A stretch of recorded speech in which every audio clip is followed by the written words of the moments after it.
ಕರಾವಳಿಯ ಪ್ರಸಿದ್ಧ ಕಲೆ ಆಗಿರುವಂಥ ಯಕ್ಷಗಾನದಲ್ಲಿ ಈಗ ಒಂದು ವಿವಾದ ಹುಟ್ಟಿಕೊಂಡಿರುವಂಥದ್ದು.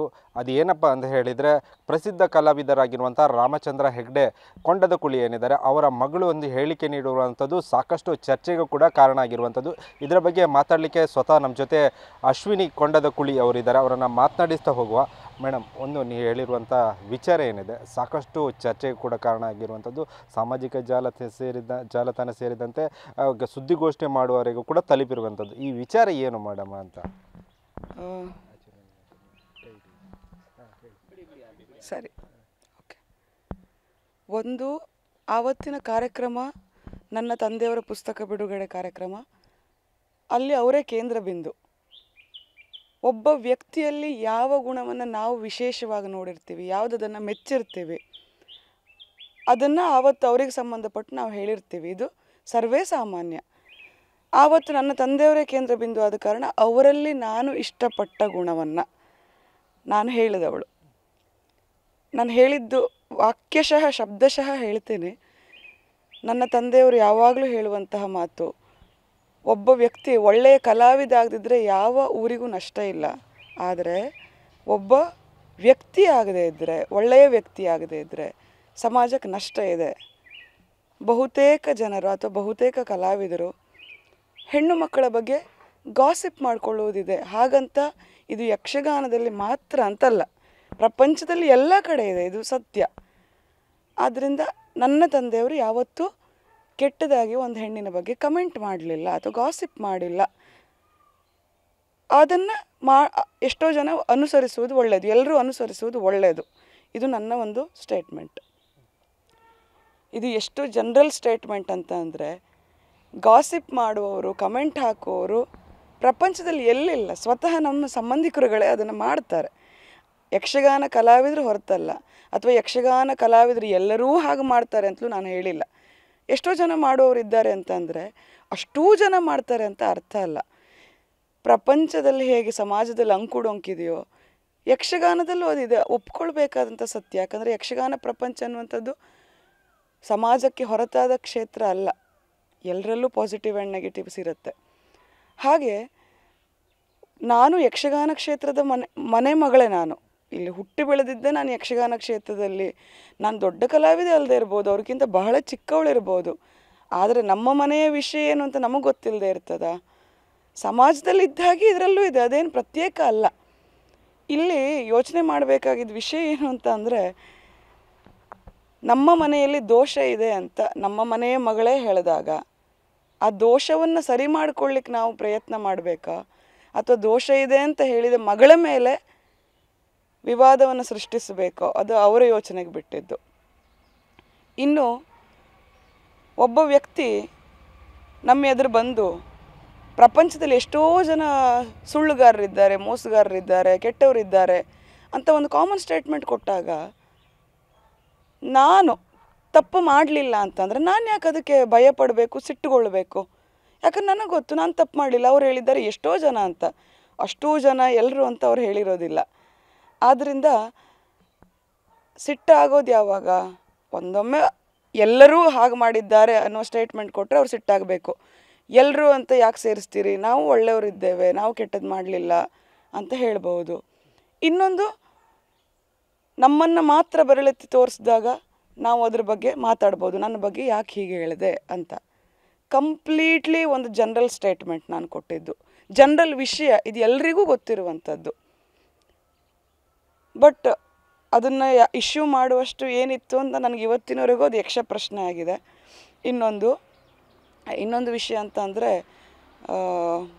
ತಂಗಿಯ ಹಾಗೆ ಅಂತ ಹೇಳಿದ್ದಾರೆ, ತಂಗಿಯ ಹಾಗೆ ನೋಡ್ಕೊಂಡಿದ್ದೇವೆ ಅಂತ. ಖಂಡಿತವಾಗಿ ನಾನು ಅದನ್ನು ಎಲ್ಲೂ ಇಲ್ಲ ಅಂತ ಹೇಳಲಿಲ್ಲ. ಆದರೆ ಈಗ ಅವರು ಅಷ್ಟು ಸ್ಟೇಟ್ಮೆಂಟ್ ಕೊಟ್ಟ ಮೇಲೆ ನನಗೆ ಅನಿಸ್ತಾ ಇರೋದು, ನೀಲ್ಕೋಟ್ ಶಂಕರ ಹೆಗಡೆ ಅವರು ತಂಗಿಯಾಗಿ ನೋಡ್ಕೊಂಡಿದ್ದೇನೆ ಅಂತ. ಆವತ್ತು ಆ ಕಾರ್ಯಕ್ರಮದಲ್ಲಿ ನೀಲ್ಕೋಟ್ ಶಂಕರ ಹೆಗಡೆ ಅವರು ಇದ್ದರು.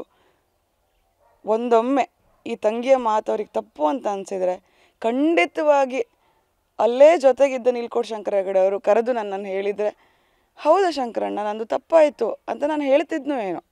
ಖಂಡಿತವಾಗಿ. ಯಾಕಂದರೆ ಇನ್ನೊಂದು, ತಪ್ಪನ್ನು ಒಪ್ಪಿಕೊಳ್ಳದೇ ಇರುವ ಗುಣ ಅಂತೂ ಖಂಡಿತ ನನಗೇನು ಇಲ್ಲದೆ ಇಲ್ಲ, ನನಗೆ ಖಂಡಿತವಾಗಿಯೂ ಇದೆ. ತಪ್ಪು ಅಂತ ಇದ್ದರೆ ನೇರವಾಗಿ ಕರೆದು ಹೇಳ್ಬೋದು, ಯಾಕಂದರೆ ಅವ್ರಿಗೆ ಅವಕಾಶ ಇತ್ತು, ಅವರು ಆ ಕಾರ್ಯಕ್ರಮದಲ್ಲಿ ಇದ್ದರು. ಇನ್ನೊಂದು ವಿಷಯ ಏನು ಅಂತಂದರೆ, ಯಾವ ಅಣ್ಣ ತಂಗಿ ಮಾಡಿದ್ದು ತಪ್ಪು ಅಂತ ಅನಿಸಿದರೆ ತಂಗಿಯನ್ನು ಬೀದಿಗೆ ತಂದು ನಿಲ್ಲಿಸ್ತಾರೆ ಅಂತ ನಂಗೆ ಗೊತ್ತಿಲ್ಲ, ನಾನು ನೋಡಲಿಲ್ಲ ಇದು ತನಕ. ತಂದು ನಿಲ್ಲಿಸ್ತಾರೆ ಅಥವಾ ಇದನ್ನೇ ದೊಡ್ಡ ವಿಷಯವಾಗಿ ಮಾಡ್ತಾರೆ ಅಂತ ಅಂದರೆ ನಿಜವಾಗಿಯೂ ಅಲ್ಲೂ ಕುಳಿತ ಕಲಾವಿದರಿಗೆ ನನ್ನ ಬಗ್ಗೆ ತಂಗಿ ಅನ್ನುವ ಭಾವನೆ ಇತ್ತ ಇಲ್ವ ಅಂತ ಅದನ್ನು ಅವರೇ ಪ್ರಶ್ನಿಸ್ಕೊಳ್ಬೇಕು, ನನಗೆ ಗೊತ್ತಿಲ್ಲ. ಅಲ್ಲ, ಯಕ್ಷಗಾನ ಎನ್ನುವಂಥದ್ದು ಕರಾವಳಿಯಲ್ಲಿ ಒಂದು ಪ್ರಸಿದ್ಧವನ್ನು ಪಡೆದಿರುವಂಥದ್ದು. ಬೇರೆ ಅಂದರೆ ದೇಶ ವಿದೇಶಗಳಲ್ಲಿ ಕೂಡ ಯಕ್ಷಗಾನಕ್ಕೆ ಅದರದ್ದೇ ಆದಂಥ ಒಂದು ಪ್ರಾಶಸ್ತಿ ಇರುವಂಥದ್ದು. ನೀವು ಹೇಳಿರುವಂಥದ್ದು ಚಿಕ್ಕ ವಿಚಾರ, ಅದು ಯಾಕೆ ಅದು ತಪ್ಪು ನಿರ್ಧಾರಕ್ಕೆ ಕಾರಣ ಆಯ್ತು ಅಂತ ಹೇಳಿ ಅದು ಅವರನ್ನೇ ಕೇಳಬೇಕು ಸರ್. ಯಾಕಂತಂದರೆ ನಾನು ಯಾವ ಪೂರ್ವಾಗ್ರಹದಿಂದ ಹೇಳಿದ್ದಲ್ಲ, ನನ್ನ ವಿಡಿಯೋ ಇದೆ ಅದಕ್ಕೆ ಸಾಕ್ಷಿಯಾಗಿ.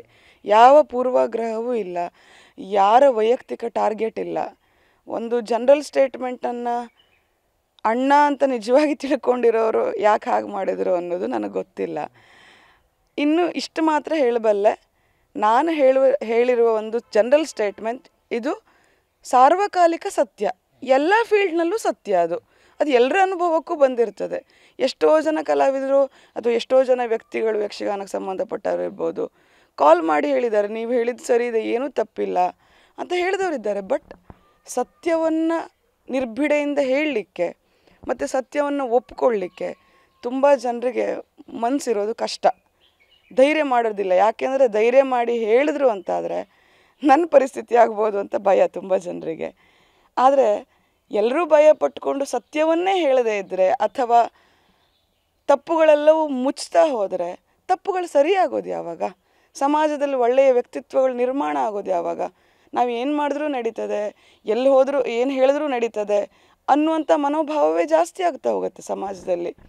ಇನ್ನೂ ಒಂದು ವಿಷಯ ಏನು ಅಂತಂದರೆ, ವೈಯಕ್ತಿಕವಾಗಿ ಯಾಕೆ ತೆಗೆದುಕೊಂಡ್ರು ಅದು ನನಗೆ ಗೊತ್ತಿಲ್ಲ. ಯಾಕಂದರೆ ಅಲ್ಲಿ ಮಾತಾಡಿದಂಥ ಎಲ್ಲ ವ್ಯಕ್ತಿಗಳು ನನ್ನ ಜೊತೆ ದುರ್ವರ್ತನೆ ತೋರಿದ್ದಿಲ್ಲ, ನಿಜವಾಗ್ಲೂ ತೋರಲಿಲ್ಲ. ಆದರೆ ಅವರಿಗೇ ಹೇಳಿದ್ದು ಅಂತ ಯಾಕೆ ತಿಳ್ಕೊಂಡಿದ್ದಾರೆ, ನನಗೆ ಅದು ಆಶ್ಚರ್ಯ ಆಗ್ತಾ ಇದೆ. ಇನ್ನೊಂದು ಏನು ಅಂತಂದರೆ, ನಾನು ಬಳಸಿದಂಥ ಶಬ್ದಗಳನ್ನು ಗಮನಿಸಬೇಕು. ಅವರು ಗಾಸಿಪ್ ಮಾಡ್ತಾರೆ. ಬಹುತೇಕ ಹೆಣ್ಣು ಮಗು ಬಂದರೆ ಅವಳ ಬಗ್ಗೆ ಒಳ್ಳೆಯದನ್ನು ಮಾತಾಡುವವರು ಕಡಿಮೆ. ಇದು ನನ್ನ ಸ್ಟೇಟ್ಮೆಂಟ್.